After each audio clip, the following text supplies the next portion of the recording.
Hello everyone. स्वागत है आप सभी का आपके अपने यूट्यूब चैनल पर। मैं हूं राकेश सलरेजा, आपका अपना एप्टीट्यूड मेंटर।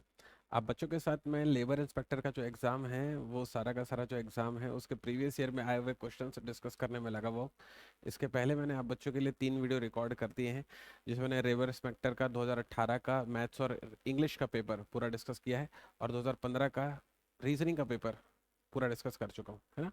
रीजनिंग वाला सेक्शन। अब 2015 का ही इंग्लिश वाला सेक्शन आपसे डिस्कस करने वाला हूँ। तो ये जो पेपर है ये 2015 का है, जिसमें मैं आप बच्चों से लेबर इंस्पेक्टर में इंग्लिश के आए हुए क्वेश्चन डिस्कस करने वाला हूँ। ठीक है, तो एक बार रिलैक्स होकर इंग्लिश के कंसेप्ट समझने की कोशिश करते हैं।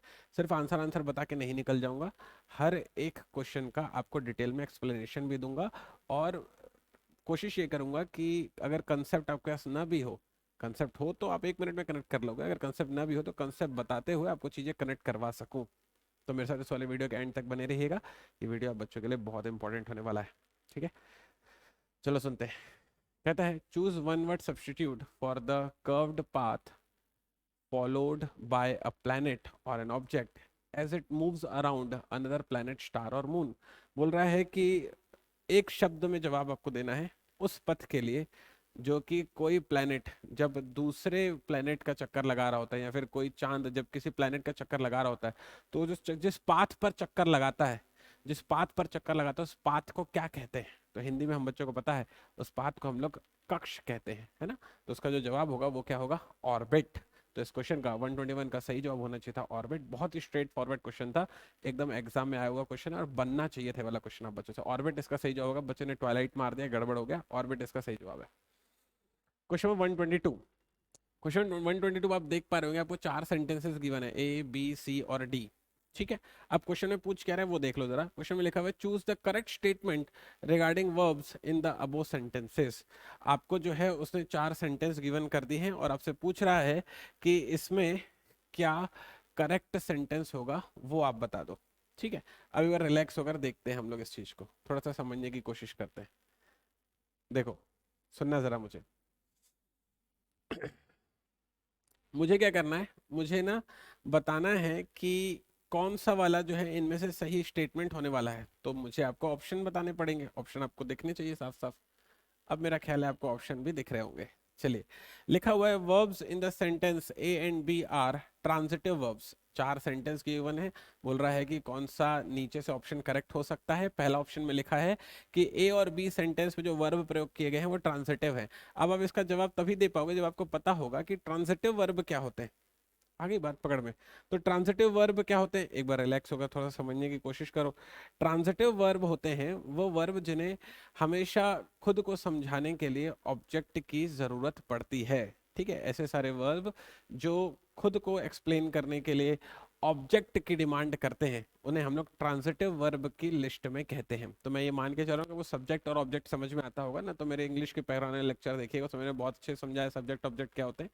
तो ऐसे सारे वर्ब जिन्हें सेंटेंस को एक्सप्लेन करने के लिए, जिन्हें सेंटेंस को समझने के लिए ऑब्जेक्ट की जरूरत पड़ती है, हम लोग उसे ट्रांजिटिव वर्ब की लिस्ट में ऐड करते हैं। ठीक है, तो ट्रांजिटिव वर्ब क्या होते हैं, जरा रिलैक्स होकर देख लो।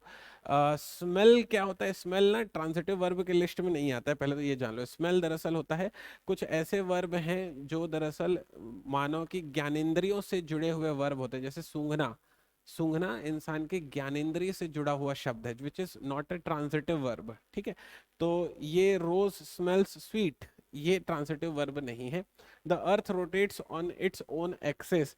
अब अगर वो कह देता सिर्फ द अर्थ रोटेट्स, तभी भी बात चल जाती कि भाई पृथ्वी जो है घूर्णन कर रही होती है, तभी बात चल जाती। हालांकि इसने लिख कर दिया है तो अच्छी बात है, नहीं भी लिख कर दे तो भी बात ठीक थी। तो रोटेट्स को भी हम लोग को ऑब्जेक्ट देने की जरूरत नहीं है, तो इसलिए ये भी कोई ट्रांजिटिव वर्ब नहीं है। लेकिन आप अगर जब ऊपर नोटिस करें लिखा हुआ आई वांटेड, अब ठीक है तुम्हें चाहिए, लेकिन क्या चाहिए वो डिफाइन करना पड़ेगा। अभी उसको एक नया पेन चाहिए, तो वांटेड एक ट्रांजिटिव वर्ब है जिसे ऑब्जेक्ट की जरूरत है। चिल्ड्रन लाइक, ठीक है भाई बच्चों को पसंद है, लेकिन क्या मिठाइयाँ, हाथी, घोड़ा, ऊंट, वो बताना पड़ेगा। अभी उनको मिठाइयाँ पसंद है, तो लाइक भी एक ट्रांजिटिव वर्ब है क्योंकि उन्हें ऑब्जेक्ट की जरूरत है। ठीक है, तो ए और बी जो है वर्ब ट्रांजिटिव वर्ब को डिफाइन करते हैं। इसका जो सही जवाब होना चाहिए था वो होना चाहिए था ए। ठीक है, मेरा ख्याल है इस वाली चीज को लेकर आप सारे बच्चे लोग क्लियर होंगे। चलते हैं नेक्स्ट वाले क्वेश्चन की तरफ।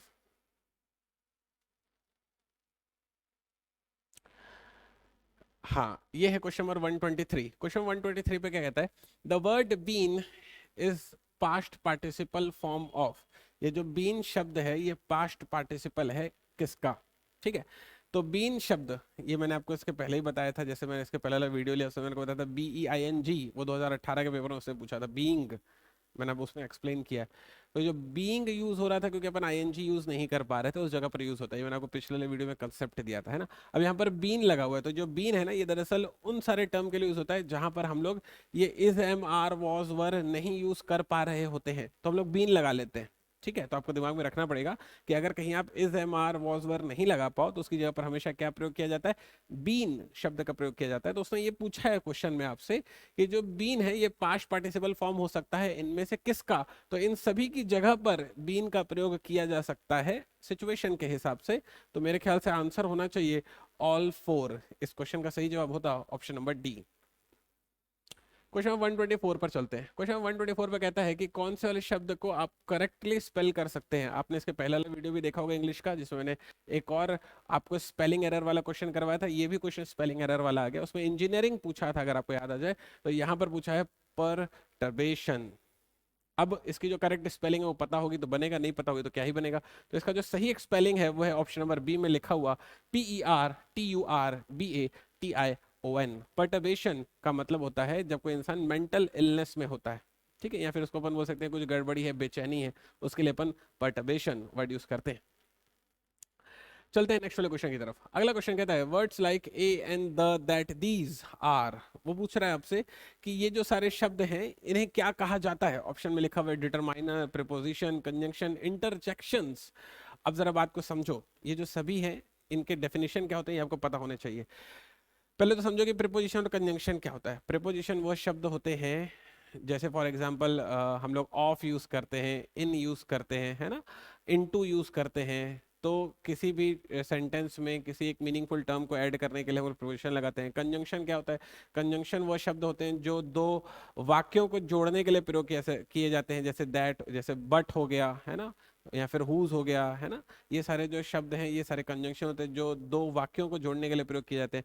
डिटरमाइनर क्या होता है, डिटरमाइनर वो सारे शब्द होते हैं जो एफिक्स के रूप में, जो किसी नाउन या प्रोनाउन के पहले लिखे जाते हैं। तो आप अगर देखोगे तो ए एंड द जो होता है ना वो हमेशा नाउन और प्रोनाउन के पहले लिखा जाता है। वैसे ही दैट, गर्ल, दीज, चेयर, है ना, तो ये जो सारे टर्म है ये हमेशा नाउन प्रोनाउन के पहले लिखे जाते हैं। तो ये दरअसल कुछ और नहीं है, ये दरअसल डिटरमाइनर है। तो इसका जो सही आंसर होना चाहिए था बच्चे लोग, वो होना चाहिए था डिटरमाइनर्स। ऑप्शन नंबर ए इसका सही जवाब होना चाहिए था। ठीक है, चलते हैं 126 की तरफ। क्वेश्चन 126, क्वेश्चन 126 कहता है he said I am going to Bombay tomorrow. अब ये एक सेंटेंस लिखा हुआ है, he said I am going to Bombay tomorrow. The most appropriate transformation of the direct speech into indirect speeches. Indirect से डायरेक्ट स्पीच, डायरेक्ट से इनडायरेक्ट स्पीच आपके exam में हमेशा पूछी जाती है, ये आपको थोड़ा सा सीखना पड़ेगा। ठीक है, आप थोड़ा रिलैक्स होकर समझो जरा बात को। उसने बोला है कि he said I am going to Bombay tomorrow, तो कुछ कुछ नियम है वो जान लो।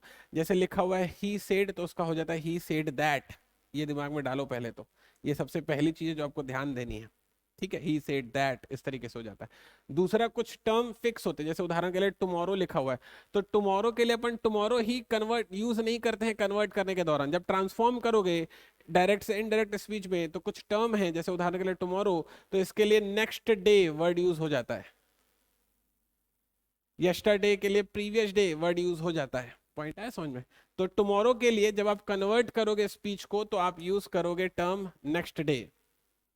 आइडिया एक्सेप्टेड है? तो यहां पर लिखा हुआ है द डे बिफोर, गलत है। टुमारो गलत है। नेक्स्ट डे लिखा हुआ है, कंसिडर हो सकता है। तो ए और बी तो इसका सही जवाब नहीं होगा, या तो सी होगा या तो डी होगा। अब मैं एक बार सी और डी को अच्छे से एनालिसिस कर लेता हूं।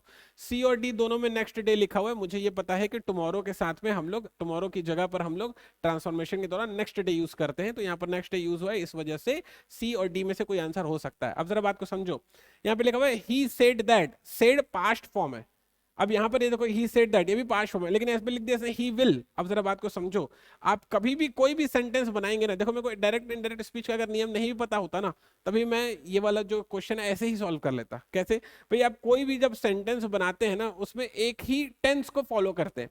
यहाँ पर पास्ट टेंस चल रहा है, यहाँ पर फ्यूचर टेंस चल रहा है, सेंस का इस वाले टेंस का सेंटेंस का कोई मीनिंग बनेगा क्या कभी? जब कोई वाक्य लिखा जाता है तो एक ही काल में लिखा जाएगा ना, या वर्तमान होगा, या भूत होगा, या भविष्य होगा, जो मर्जी है वो थोड़ी काल हो जाएगा।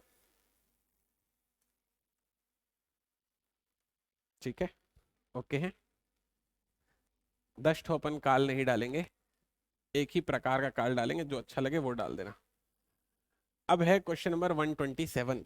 क्वेश्चन नंबर 127 में आप देखोगे तो ए बी सी डी, आपको 4 सेंटेंस गिवन है। आपसे पूछ रहा है regarding the use of simple present tense which statement is correct. बोल रहा है कि सिंपल प्रेजेंट टेंस के लिए कौन सा वाक्य सही है। आगे बात समझ में। अब एक बार इसको देखो, सिंपल प्रेजेंट टेंस को समझते हैं।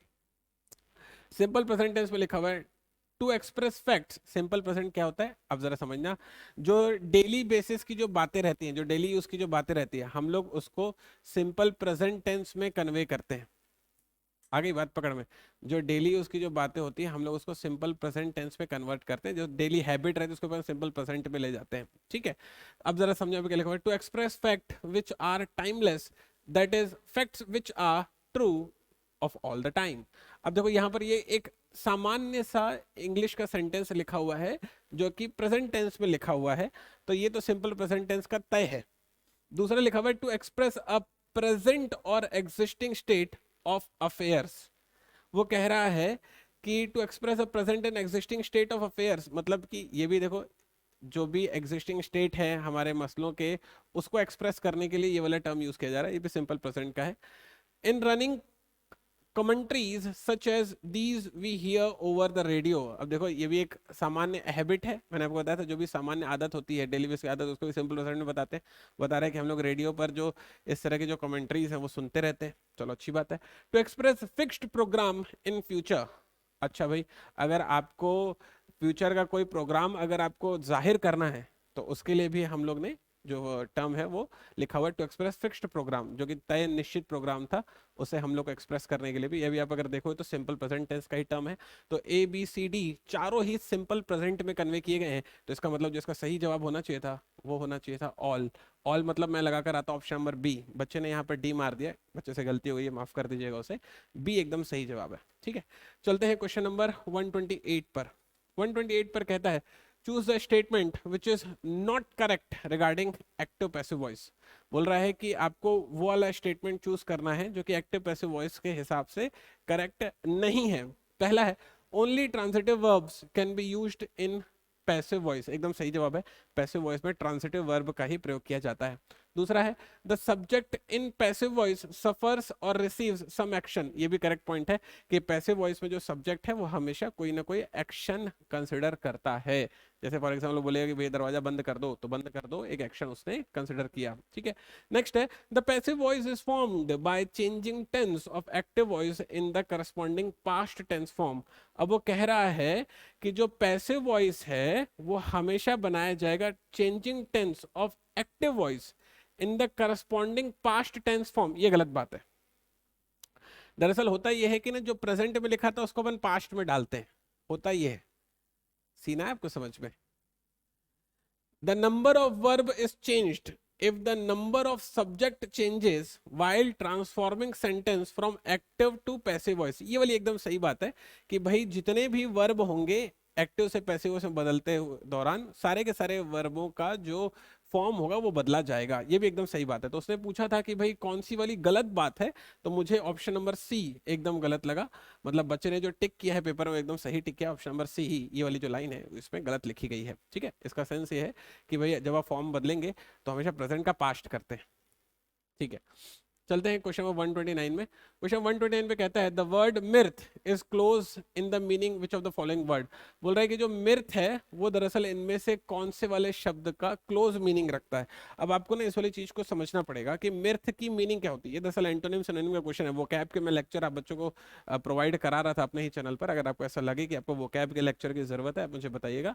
ऐसे ही एग्जाम में पूछे जाने वाले शब्दों का पूरा संग्रह आप बच्चों के सामने लेकर हाजिर हो जाएंगे, ठीक है। अब ये मिर्थ, मिर्थ का अर्थ क्या होता है? मिर्थ का अर्थ होता है खुशी। अब अगर इसकी मीनिंग पता होगी तो डील कर लोगे, नहीं पता होगी तो क्या ही डील करोगे, है? मिर्थ का अर्थ होता है दरअसल खुशी।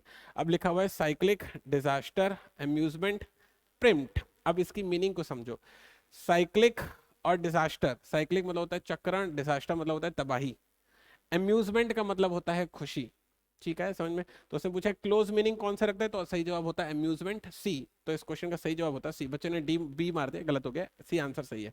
लिखा है नेक्स्ट है मेटामॉर्फोसिस इज एंटोनिम ऑफ। आपसे पूछ रहा है कि जो मेटामॉर्फोसिस है वो उसका विरोधी शब्द क्या है। मेटामॉर्फोसिस क्या होता है? जब कोई जो चीज होती है जिसका रूपांतरण होता है, ठीक है, जो जो समय के साथ बदलती है, उसके लिए अपन मेटामॉर्फोसिस वर्ड यूज करते हैं, ठीक है। अब उसमें कह रहा है कि पेनिट्रेशन होगा, हेल्यूसिनेशन होगा, या डेवेशन होगा, डेवेशन होगा, या फिर ट्रांसफॉर्मेशन होगा। अब जरा देखो, पेनिट्रेशन मतलब होता है जैसे हम लोग जो है सुई को हाथ में लगाते हैं तो सुई को पेनिट्रेट करते हैं, डालना होता है उसका मतलब, ठीक है, उस सुई को हाथ में से घुसेड़ना। हेल्यूसिनेशन का मतलब होता है दरअसल जब आप किसी को जो है क्या करते हैं आप लोग, कोई जादू दिखा देता है, कोई एकदम मतलब जो मोह माया वाली चीज हो जाती है। हेल्यूसिनेशन मतलब वो जो है इंसान जो है उसके माया जाल में फंस गया, इस तरीके से ना। डेवेस्टेशन, डेवेस्टेशन का मतलब दरअसल तबाही के सेंस में यूज होता है ना। और ट्रांसफॉर्मेशन, ट्रांसफॉर्मेशन दरअसल रूपांतरण होता है। तो देखो मेटामॉर्फोसिस ने पूछा है, लेकिन मेटामॉर्फोसिस ने एंटोनिम पूछा है। आगे बात पकड़ में, मेटामॉर्फोसिस का इसने एंटोनिम पूछा है। हम लोगों को बताना है इसका विरोधी क्या होगा, लेकिन यहां पर ना इसका विरोधी एक भी गिवन नहीं है। ट्रांसफॉर्मेशन उसका समानार्थी है। तो बच्चे ने यहाँ पर ना डी मार दिया है, शायद उसने ध्यान ना दिया हो, एंटोनिम पूछा है, डी इसका समानार्थी है, विरोधी नहीं है। तो यहाँ पर ना कोई भी जो आंसर है एबीसीडी में इसका विरोधी नहीं बन रहा है।